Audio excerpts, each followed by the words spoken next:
Welcome to Watchtower History.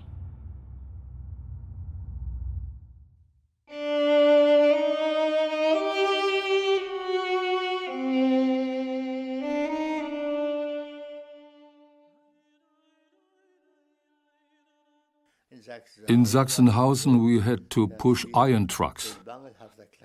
Our clothing was way too flimsy, we were undernourished, and our hands froze to the trucks. We got frostbite, which of course stank when it blistered, and were given no treatment for it, not even in a sick bay. They told us Jehovah would help us. When we set out to go to work, the commandant would ride his mare next to us and say to the horse, "Lise, do you notice how they stink?" And the horse would always snort, which delighted him. And 1 year later he himself perished in his own stench. The work is so hard, you wouldn't believe it. Sometimes we got to dig 4 meters deep until you get to sand. And the first sand is a layer, maybe that much, is like a rock, and you got to go through that. When you don't make, depends on what you had, 20 cubic feet, 20 cubic meter.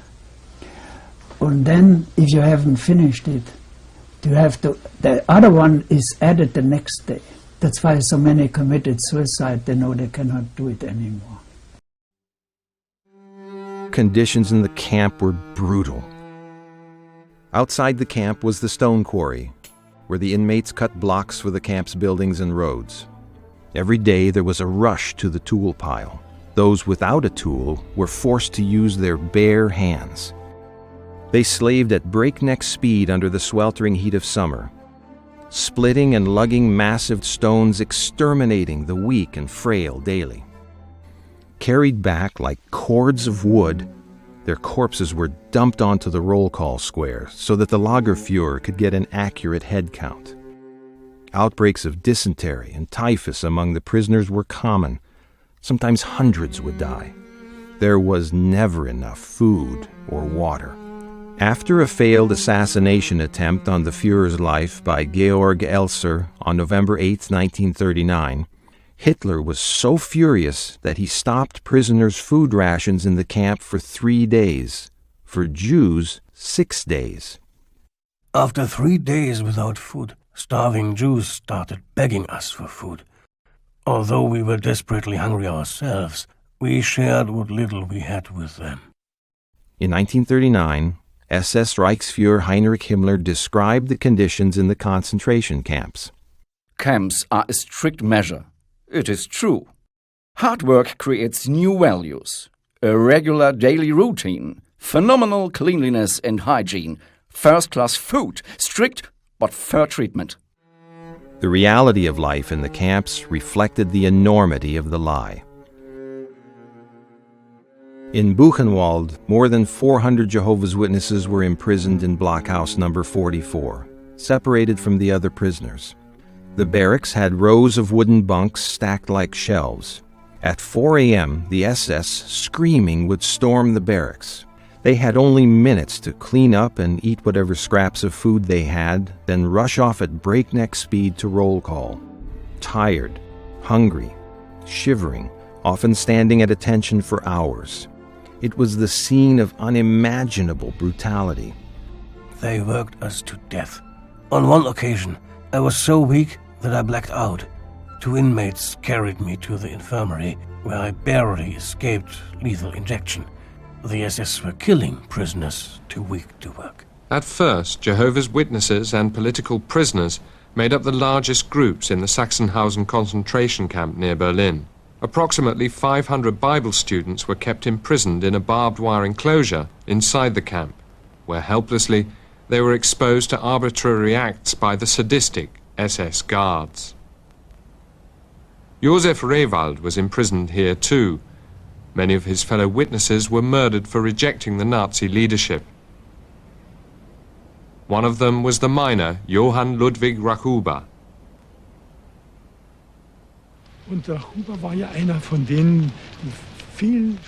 Rahuber was one of those who were often beaten and who frequently had to stay outside in a squatting position in all kinds of weather. I don't know any prisoner who got as many beatings as Rahuber did, but he never made compromises. When I came to camp number 5 in Austria, this is when I first saw the witnesses. They were surrounded, they had a barrack which was surrounded by its own barbed wire that I have never seen before. But the rest of the camp was surrounded by electrical wire. There never was an individual barrack which was isolated this way. So of course this attracted attention. What kind of criminals are these? How dangerous they must be. But they have a prison inside a prison. Right. So the question was, who are they? And I was told that are Jehovah's Witnesses. And I had no idea who Jehovah's Witnesses were, but I knew they were German Aryans, which was in itself a very strange thing to see in a camp. And then I found out, among other things, that they can go free by simply signing a statement renouncing their religion. And we couldn't believe it. This was totally beyond belief, comprehension, because any one of us would have signed anything to get away. And we were questioning this. Why don't they sign? They can believe whatever they want to. Nobody knows what's in their mind. Sign the statement and get out. And they wouldn't. And this was a totally incomprehensible. They didn't understand how this can happen. Why people would stand up for something they believed in. I mean, they were not fanatics. And they were in the camp much longer than other people, sometimes all the way from 1933. So there was a tremendous admiration for the people, for the Jehovah's Witnesses, even though nobody knew what they believed. And the interesting thing was, what they believed wasn't important. It's their stand and their position and their humanity. Most of us by that time, other prisoners, we became no longer human. There's only one goal in our lives, was to survive, not to survive the war, but essentially, excuse me, to survive the day or the hour. And these people stayed there voluntarily and behaved, I mean, like, they, even though they had positions of responsibility because the Germans began to trust them. Concentration camps covered all of Germany and the occupied territories. Max Liebster and Richard Rudolph were on one of the prisoner transfers between the camps. Destination, Neuengamme.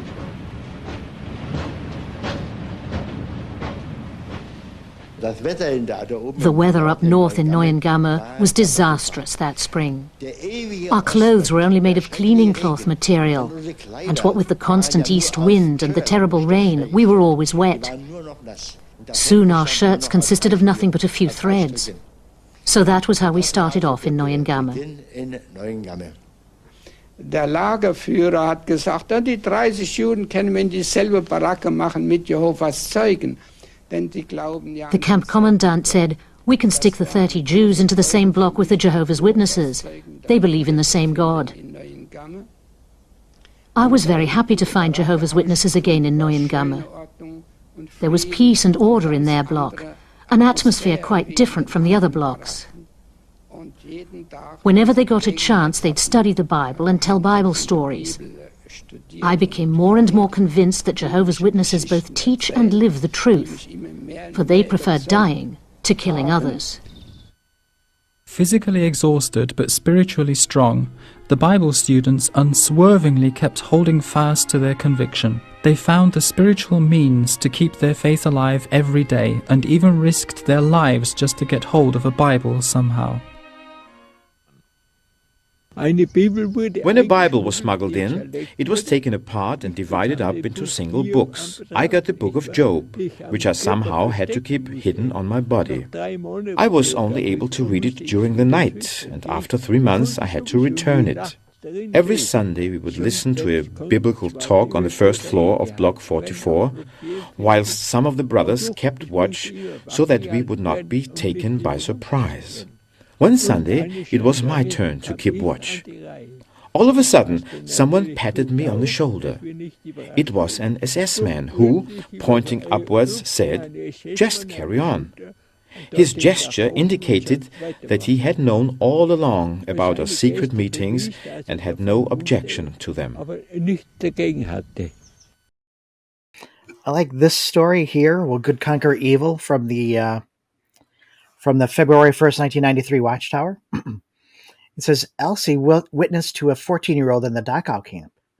At the risk of her own life, looking for opportunities to talk to the girl about good and evil and about the scriptural hope of a resurrection. She taught her young friend to love rather than hate.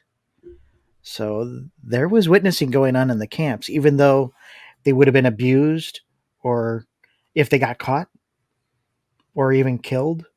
They that for them is the most important thing in the world. The September 15th, 1959 Watchtower has a story about a German Jewish man who said that the JWs are wonderful people. They couldn't break the JW.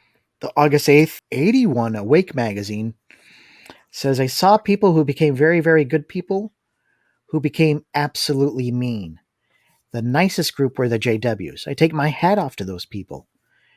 They were born martyrs. They did marvelous things for other people. They helped the sick. They shared the bread and gave everyone near them spiritual comfort. They made quite an impact on the other prisoners that were with them. Now I am going to point out again, because we want to go back and forth, positive, negative, put things in perspective. One, just because you're persecuted does not mean that's the defining point of whether you have the true religion or not. Others are persecuted.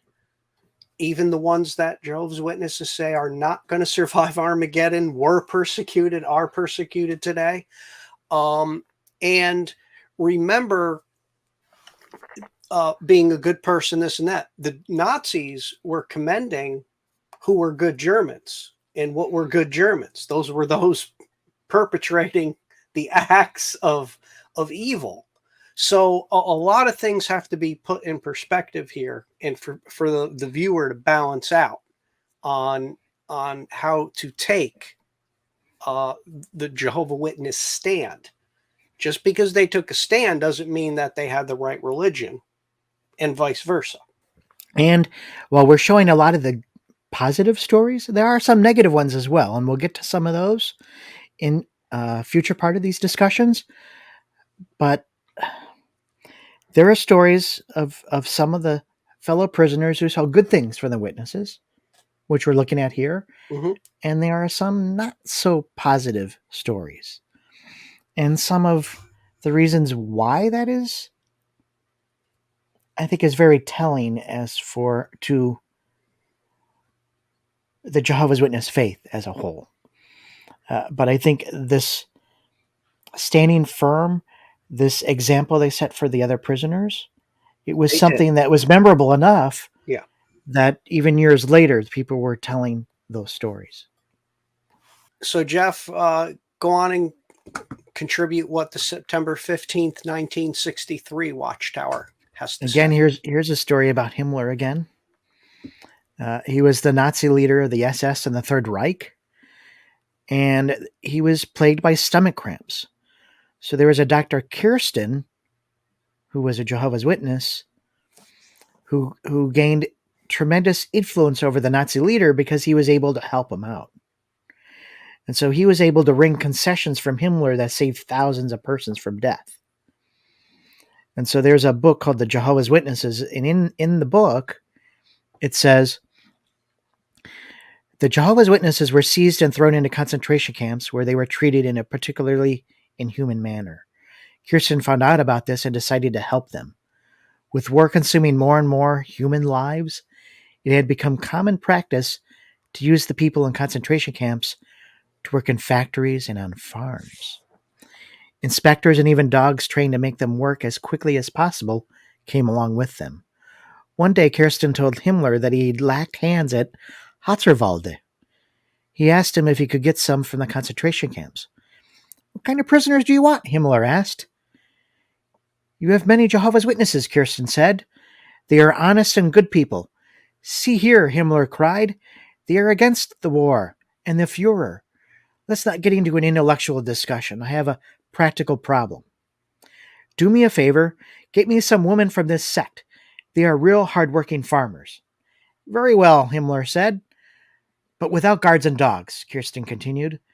That would make me feel like a prisoner. I promise you, I'll keep an eye on them myself. Agreed, Himmler said. Sometime later, 10 women in rags and with their skeletons showing through their skins arrived there. But they did not ask for bread or clothes. First, they wanted a Bible. They had been deprived of theirs while they were in the camps. The doctor asked Himmler for more Jehovah's Witnesses. He got 30 in all, including some men. I don't know, so that reminds me of Schindler's List. Mm-hmm. How Oskar Schindler kept asking for these Jewish prisoners. And first he was just a war profiteer. But in the end used all his money that he had in order to save those that were on his list. And, he tried at other business ventures for the rest of his life and never could make a go at it. So the Jews took care of him for the rest of his life. So the May 15th, 1965 Watchtower again has this story about the JWs being accused of being Jews again. It says, as for the preaching work continued, and there were great difficulties and there were casualties. Several brothers were betrayed and hauled off to concentration camps. We lived like hunted animals most of the time, for the enemy had obtained information about our general whereabouts through a confiscated letter. Equipped with large photographs of us, they searched everywhere, but somehow we were kept safe. Many times we had strong evidence of the protection of Jehovah's angel around us. On one occasion, Fritz was on his way home in a streetcar, and a thought flashed through his mind, let me get off one stop earlier. The next stop was the end of the line.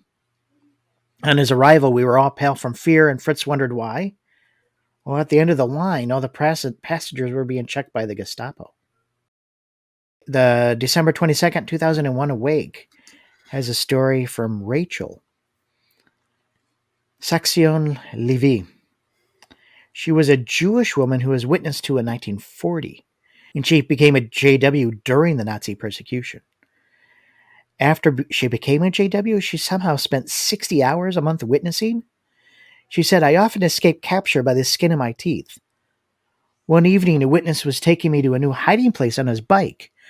However, the light on his bike wasn't working, and we were stopped by 2 Dutch policemen. They shone their flashlights in my face and could tell I was Jewish. Fortunately, they simply said, keep going quickly, but on foot. Eventually, she was arrested, not because she was a JW, because she was a Jew. And she said she was the only witness amongst the Jews. And so that allowed her to witness to the Jewish people there in the camp.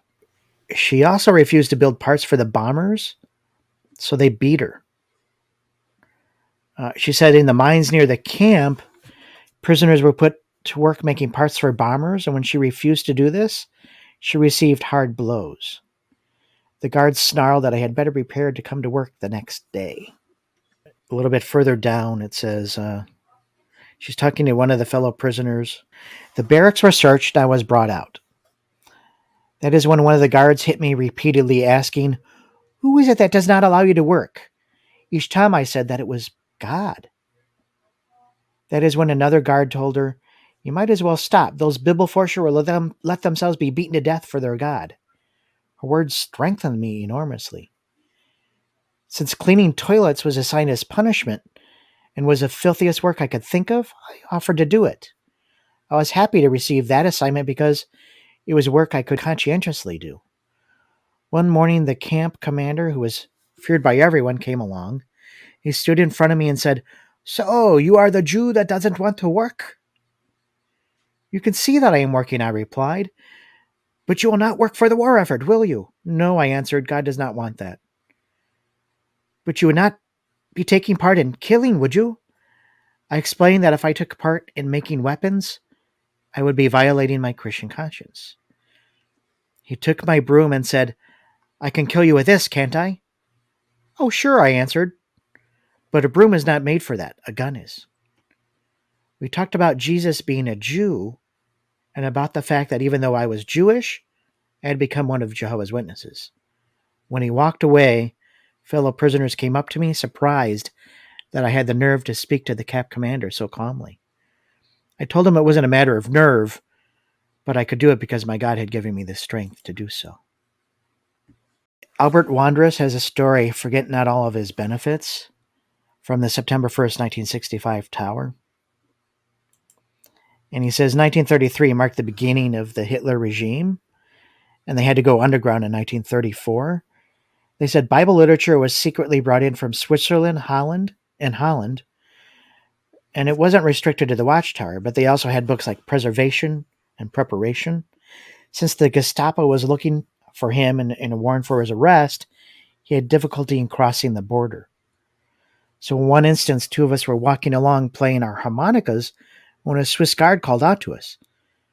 We identified ourselves as lost wanderers and were able to get across the border successfully.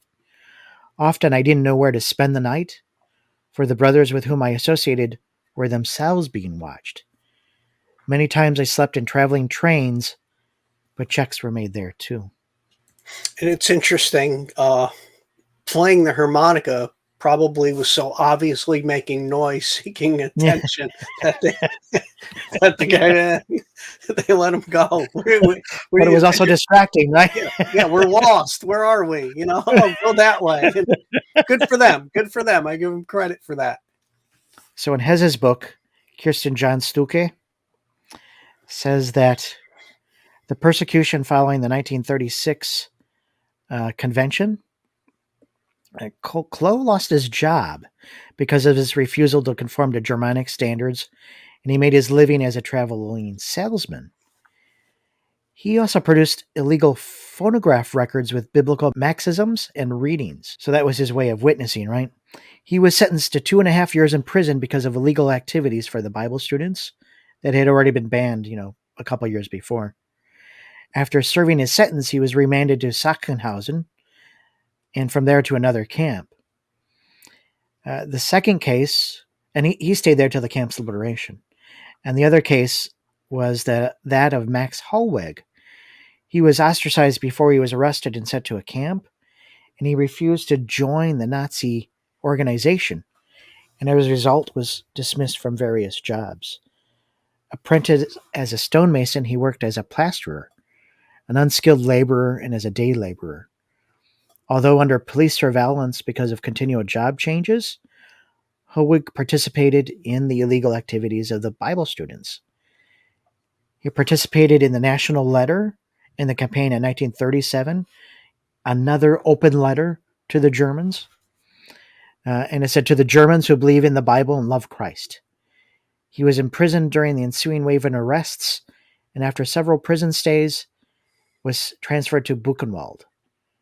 From there, he was transported to another camp, Wellesberg, where he remained until the end of the war. So here's another story about Himmler. And Himmler had a personal adjutant to an SS general, and he had to take care of a small concentration camp that were housing some of the JWs. And an inmate named Ernst Specht came several times to treat his injuries. "Good morning, sir," he would say. "Why do you not say Heil Hitler?" I demanded. He tactfully replied, "Were you raised as a Christian?" "Yes," I said. "I had a pietist upbringing." Then he continued, "You will know that the Bible promises salvation, Heil, only through one person, Jesus Christ. That's why I can't say Heil Hitler." Both astonished and impressed, I asked, "Why are you here?" "I'm a Bible student," he said. Conversations with Ernst and other witnesses who worked as a hairdresser touched my heart. Such discussions were forbidden, however, and my commanding officer ordered me to stop. Nevertheless, I felt that if everyone in Germany, a so-called Christian land with millions of church members, had believed as the witnesses did, there would have been no war. They ought to be admired, not persecuted, I thought. And so after the war, he became a JW himself. The November 1st, 1979 Watchtower has a story about Isse and her friend Elfriede. She said that after Hitler came to power, it was a great joy to me when I was given the privilege of serving as a courier in the underground activity. In August 1936, the secret police began a concerted campaign against our underground organization. Fritz Winkler, who had oversight of our work, and most of the region directors were arrested and imprisoned. And we'll get into some of their story and some of the other stories of those who were imprisoned and why in a future discussion. Her story continues. The Gestapo are looking for all of us, so we usually traveled by train at night, sleeping as best as we could. During the day, we would meet the brothers and sisters at various designated places to hand them over to mimeographed copies of the Watchtower and other vital information. Occasionally, we would spend the night with interested persons or at summer houses of the brothers who were not yet so well known to the Gestapo. We never carried written addresses or any other notes.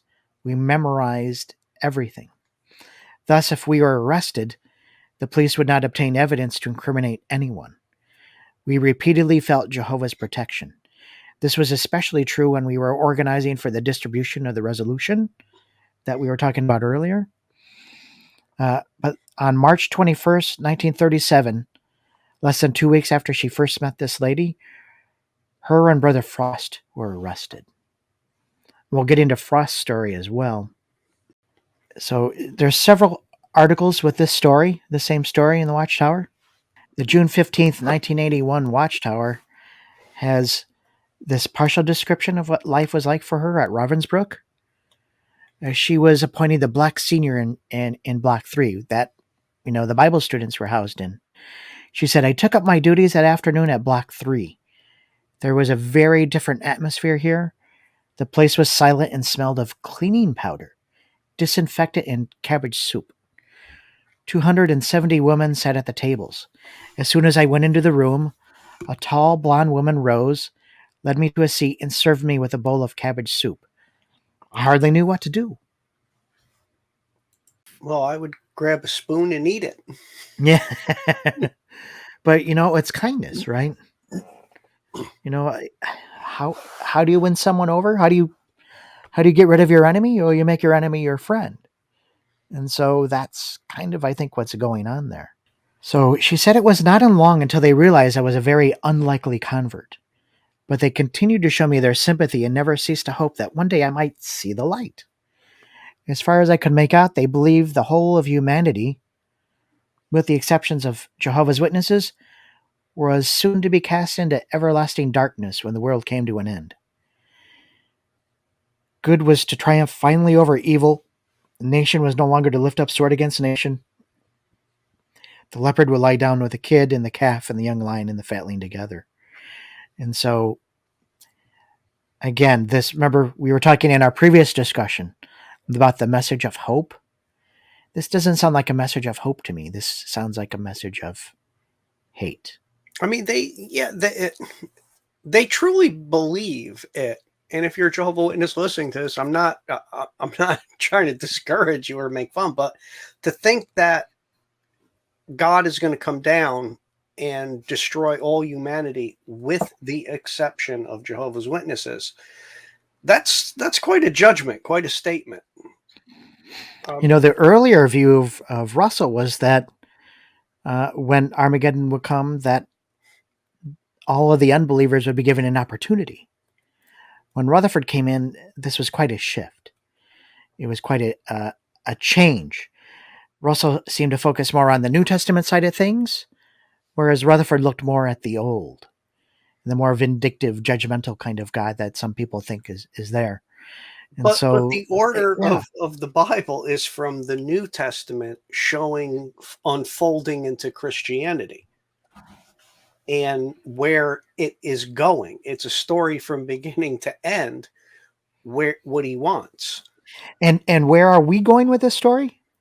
Well, we're going to get into why Rutherford made those choices and where Rutherford got his ideas from. That is a future discussion for another time. I don't know. I don't see that as something that would attract me to them. Oh, God's going to destroy everyone in the world except for us. I don't see that as something, a positive thing. I don't know if I would want to serve a God like that. She does have a good lesson. So there's a little blurb in one of the Watchtowers here. in the February 15th, 1988 Watchtower. And the lesson she had to share about her experience was that her years in the German concentration camps taught her an outstanding lesson. It is how greatly Jehovah's Spirit can strengthen you when you're under extreme trial. Before I was arrested, I had read a sister's letter that said, "Under severe trial, Jehovah's Spirit causes calmness to come over you." But I thought she must have been exaggerating a bit. But when I went through trials myself, I knew what she had said to be true. It really happens that way. It's hard to imagine it. You have not experienced it, yet it really happened to me. Jehovah helps. And now, not again, not to get negative. I mean, you go through, you listen to prisoners of war in Vietnam, World War II, World War One. They were put through horrific things themselves and didn't back down, didn't surrender, didn't give military secrets. So it's not just Christians or Jehovah's Witnesses that are resolute and resolved to make a commitment and stand firm. Others for different reasons have done the same thing. Other Christians and soldiers and you name it, whatever you could think of that would fall in that category. And one of the groups I would mention here is I've had some discussions with the True Faith Jehovah's Witnesses.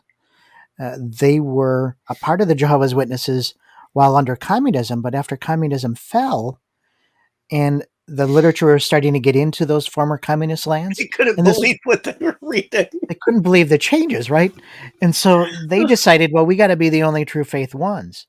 But they said, when they were being persecuted under communism, they had more of a unity, more of a, camaraderie. There was no division amongst them. But once they had liberty and freedom,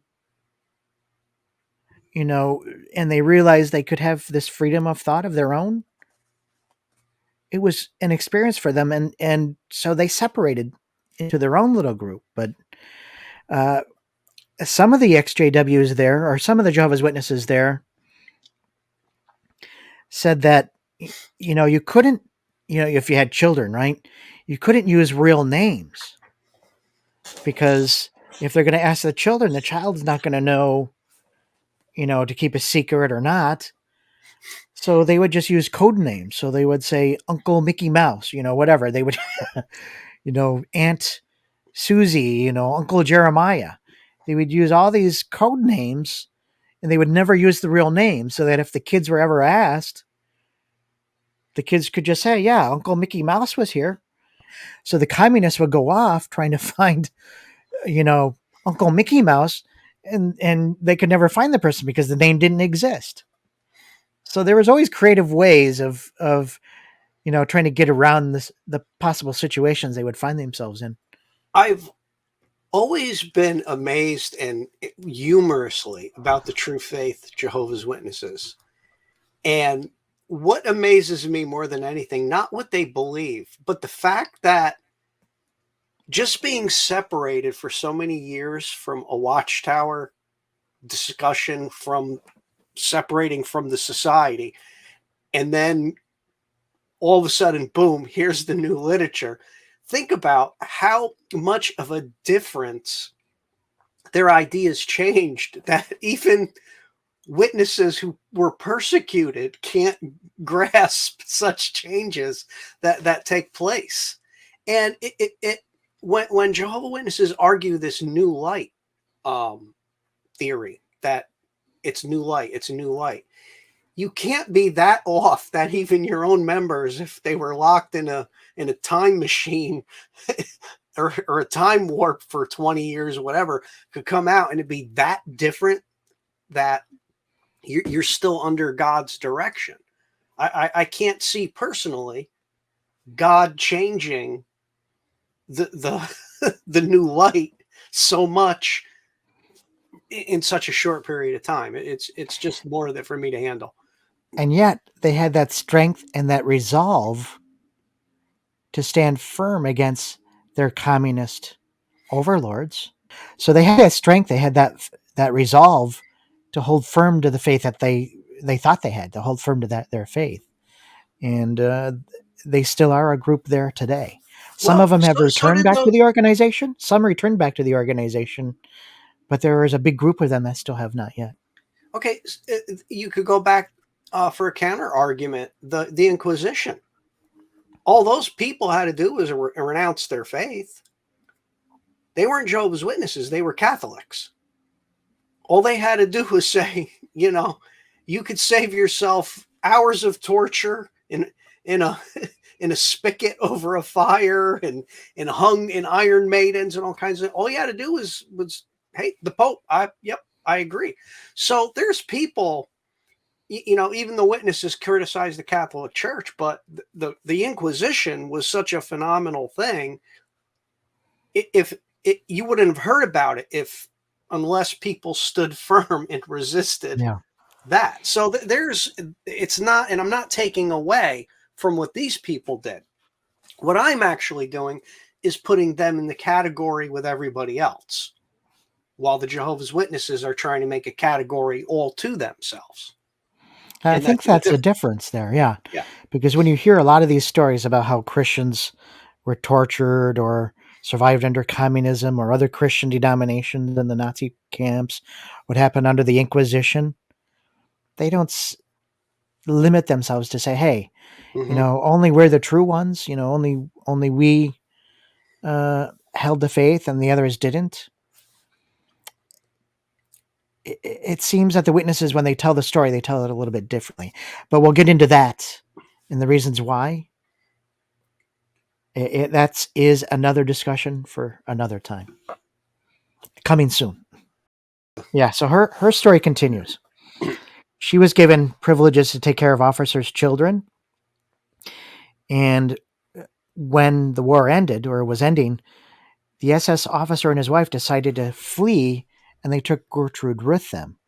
When they were shot at planes, they were able to drive into the forest where they could not be seen. And after the war, she was able to continue as a JW. And this is Elsie Opt. And she was also another one of those who was employed as domestic help. She came to Auschwitz on November 1942, and she worked in the house of another SS officer. And after his promotion to the post, she worked for his successor. And so although they were accommodated in the houses of the SS families, the prisoners did not eat meals prepared for the members of the household. They had their food rations brought in from the camp. Food was a little bit better than what they were given in the camp, but they still suffered from hunger because the rations were pretty small and the work was pretty hard. So they did have privileges. But they still had it a little bit better than some of the others, but it still wasn't very easy. People forget that calories burned without that same amount of calories coming in, you're going to lose weight. Yeah. Even if they're feeding you a normal meal and they put you in a rock quarry, it's still going to take a toll on you. So Eric Frost reported the following about this hymn. He says, "Forward, you witnesses, this is our heart's desire, even then, though we were performing hard labor in a concentration camp.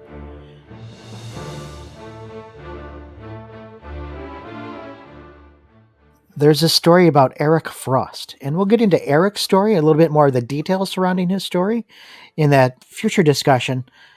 But the reason we bring it up here is he wrote one of the famous songs of the Jehovah's Witnesses, Forward, You Witnesses.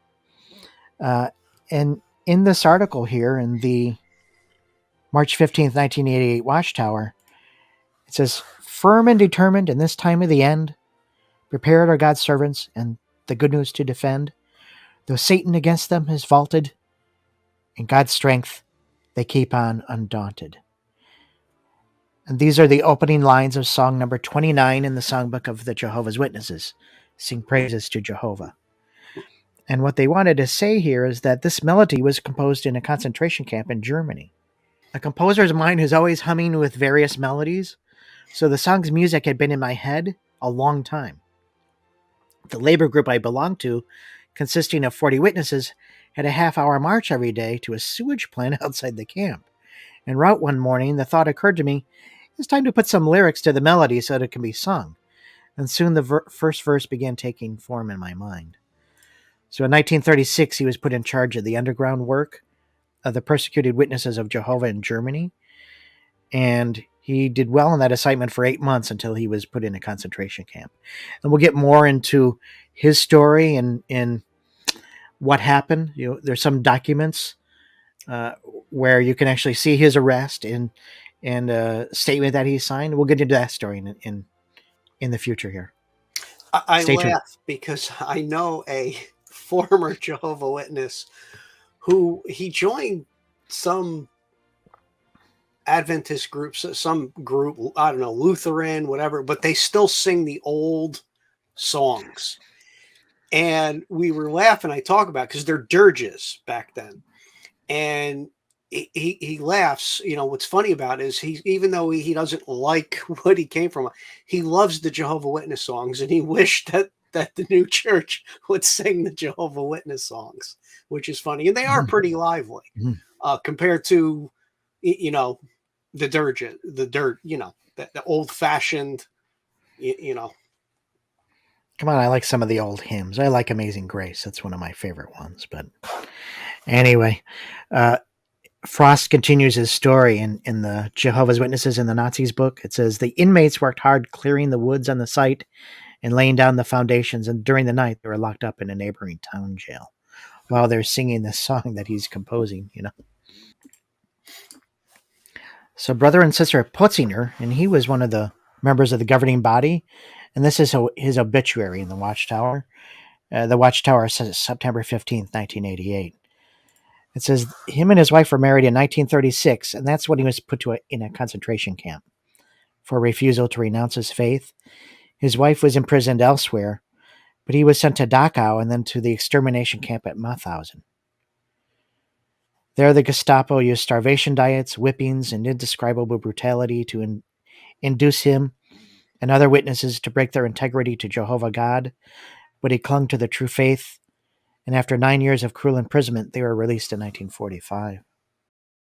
The April 22nd, 1988 Awake has, examples of how they would smuggle literature, sometimes into the camp or other places. And I've seen examples of that with some of the ex-Jehovah's Witnesses in former Russian-held territories. And they showed me that they were photographing at night some of this old Watchtower literature. And then they would take these photographs and they would, sew them into a book. And then they would have to put it in a box and they would bury it in the backyard in their garden so that in case somebody came to search, they wouldn't find anything. So the photographic equipment and the literature was buried out in the garden. They even told another story of how, they had something in the house when the communist police came in, and the little girl, she realized, what's going on. So what she did is she was dropping it outside the window. And so when they searched the house, they found nothing. And as they went outside, she hopped out the window and started passing it back inside. So they never found it, So there's a lot of interesting stories like that, not just under the Nazi side. There's a lot of very similar ones. So there's a story here where the lady says, that when they were going door to door, that's how they would get some of their income, right? And she said they had no other income than what, contributions they were receiving when the literature was placed. At that time, they were selling the literature. It wasn't a donation basis, but, that allowed them to buy food and the other necessities that they needed.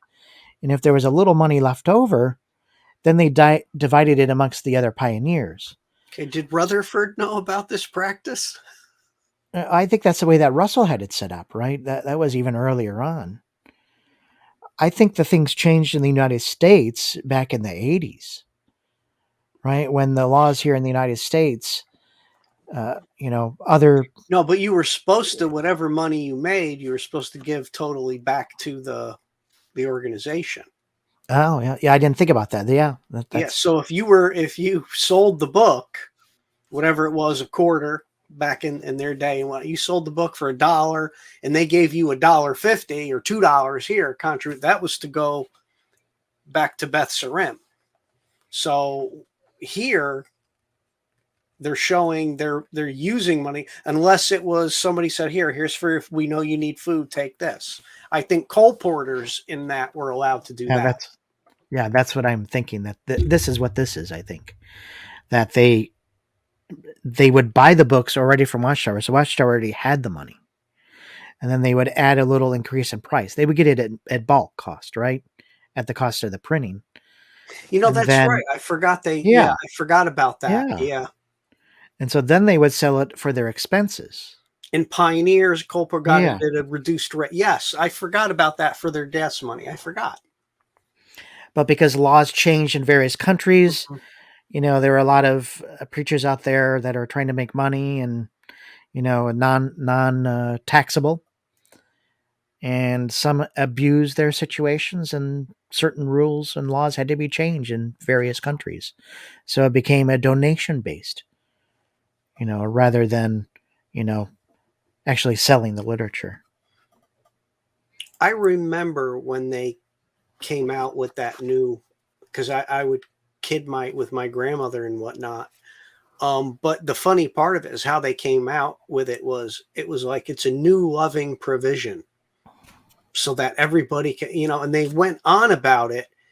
And there were people, I remember a couple of people, oh yeah, in the new tax law, throwing that in there. And that's why they changed it. They would keep doing it the way they are till today if they didn't change the tax law. He's involved in trying to smuggle various literature, this guy. And he's once trying to transport 30 cartons full of literature while at the same time trying to not act conspicuous. Well, in addition, he says, we organize the transportation of food from farms in the eastern Netherlands to cities out in the west, even though it was forbidden. He said we'd load the food on a horse-drawn wagon and head west. When we reached a river, we couldn't use any of the bridges because they were guarded by soldiers.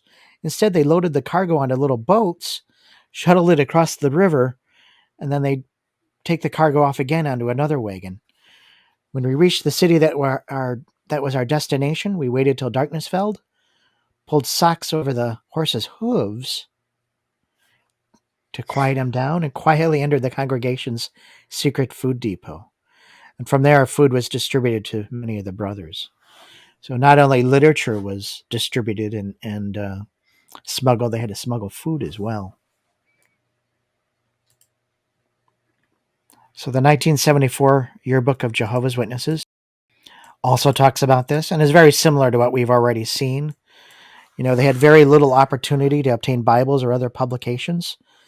And so, if something got into the camps or whatever, they would have to stand for hours in the courtyard or evenings when they had a little quiet in the barracks. And so sometimes it was a great joy if somebody was able to obtain a Bible. And a lot of times they would tear the Bibles up and give different pieces and sections to different ones, and they would memorize it. And they could each recite the scriptures from their memory. Unless you destroy the person, they have it memorized. You can't take what's out of their head. And so it says everyone schemed up different ways to do these kind of things. He says with time, there were a number of Bibles in the camp. And a brother wrote to his wife in Danzig that he would enjoy eating some Elberfelder gingerbread. And the Elberfelder was the German translation of the Bible that had the word Jehovah in it, or the name Jehovah in it. And so with the next food package, they could get food packages at the time, they would receive pages of the Bible baked into the bread. That it would be possible to make disciples even in the death cell sounds hard to believe, but there's a story here. He says a new partner was sent into a cell, but as often was the case, he was very depressed. Only at a time when the cell door flies shut behind him does a person suddenly realize where he's at. This guy says, a new inmate, my name is Anton Rinker and I'm from Prague. My new cellmate told me I recognized him at once and said, Anton, yes, Anton, don't you know me? Yes, you look familiar, but it only took a little while for him to remember I'd been at his place a couple of years before where he took a Bible. Said Anton, you're here because of your faith? I can't understand that. None of the ministers do anything like that. What do you believe, actually? he was curious to find out. And so that's how because of his faith, he was able to share that story. Some of the witnesses were arrested because of working in the underground. And there's a story here where this gentleman says, I naturally declared my willingness to cooperate after they were arrested because he wanted to help build the underground organization in Germany. But he says, sorry, we didn't know at the time that this brother Mueller was working with the Gestapo. Right? So they were undercover agents. They were infiltrating them, and they would get taken in. He found the same kind of techniques with the communists as well. In the concentration camp, Brother Schrickstein encouraged us by providing a daily Bible text with comments. Just before he was sent to the concentration camp in Dachau and put in the gas chamber, he said to me, Brother Seliger, continue what I have started here and strengthen the brothers, just as you already tried to do. I considered that an honorable assignment from Jehovah, and since I was assigned to work in the hospital, I managed to find time to write up daily Bible texts for an entire month at a time, and these were passed on to other witnesses in the camp. So they couldn't get literature from the outside, so they just created their own. He would write out the scriptures from memory, and then he would write his explanation of it.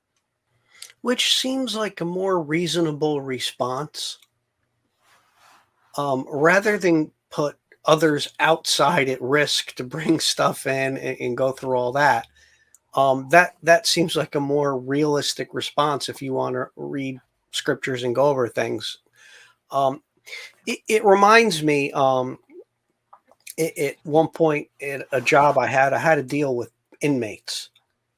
And it is amazing. A cigarette, a candy bar, something takes on a whole new smuggle level and great importance. Now, even if you're not addicted to cigarettes because you don't get enough, you want one just for no other reason than you want it. Because, it's something, and that it occupies time.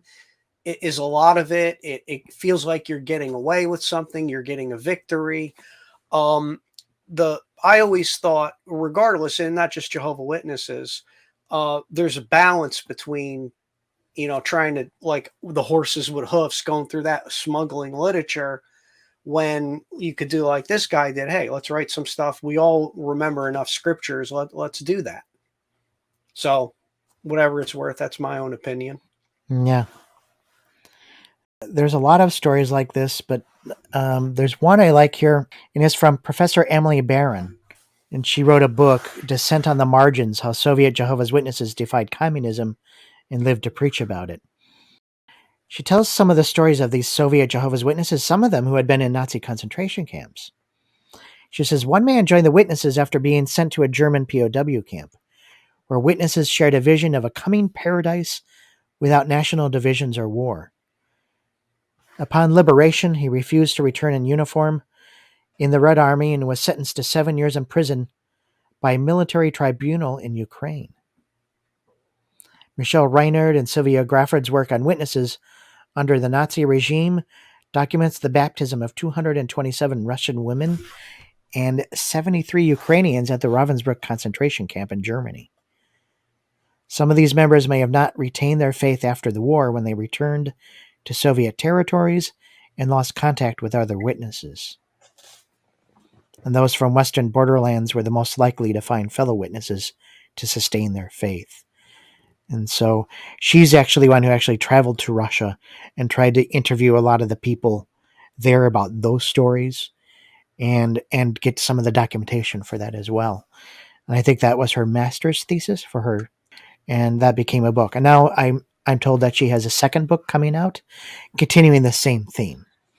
But I think more on the Romanian-Ukrainian border near Sigat, that kind of area there, about some of what the Jehovah's Witnesses there suffered under the communist persecution. The 2017 Yearbook of Jehovah's Witnesses has another story about a young Georgian woman who was imprisoned in a Nazi concentration camp, and that's where she met the JWs for the first time. And so they were able to convince her somehow that the Jehovah's Witness faith is right. So there were a lot of conversions, or there were many conversions in the camps, even though, they knew that they would suffer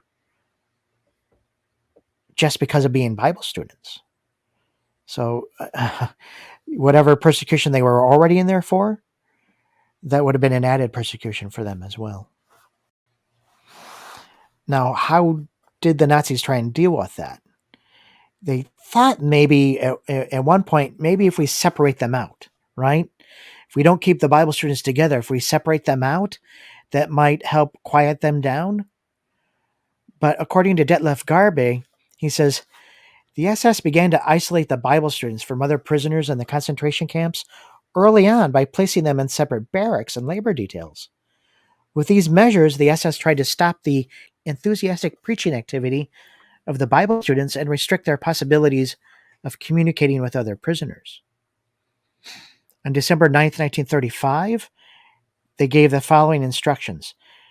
The guards have to watch that the Bible students do not involve other prisoners in conversations during their free time in order to prevent a distribution of the Bible student teachings. So they recognized what's going on. So there were some conversions in the camp because a lot of the prisoners realized that Jehovah's Witnesses could sign a declaration to get out. So some of them got the idea, well, if I become a Jehovah's Witness, then maybe they'll give me the opportunity to sign a declaration to get out. So there's some stories like that are in there as well. So some of these conversions may have been legitimate. Some of them may not have been. Some of them used the situation to try and get out. It depended. How many of them stayed Jehovah's Witnesses after they left? We have the stories of a few, but we don't know exactly how many. Even the imprisoned for their faith, JWs in KL Auschwitz, said that from accounts, it is known that there were illegal meetings of people who were interested in the teachings proclaimed by the JWs. And a number of this group became adherents of the denomination of JWs in the camp. So there were conversions also in Auschwitz as well. And so in many cases, the Gestapo used methods to infiltrate police informers into the IBSA groups. So there are those who infiltrated not only to get out by signing the declaration, there are those who infiltrated to try and figure out who they're witnessing to or to catch the people that are actually JWs. And it says, after a short period of time, these paid informers of the Gestapo pretended to be interested in their teachings. Eventually, they began pretending to be converted to the truth. In most cases, though, the Bible student prisoners were more careful than the members of a certain group in another city. They carefully examined the state of conversion and trustworthiness of the new believer. Eventually, the efforts of the police informers from the outside proved to be unproductive. They couldn't fake it. And that's from Garbe's Between Resistance and Martyrdom.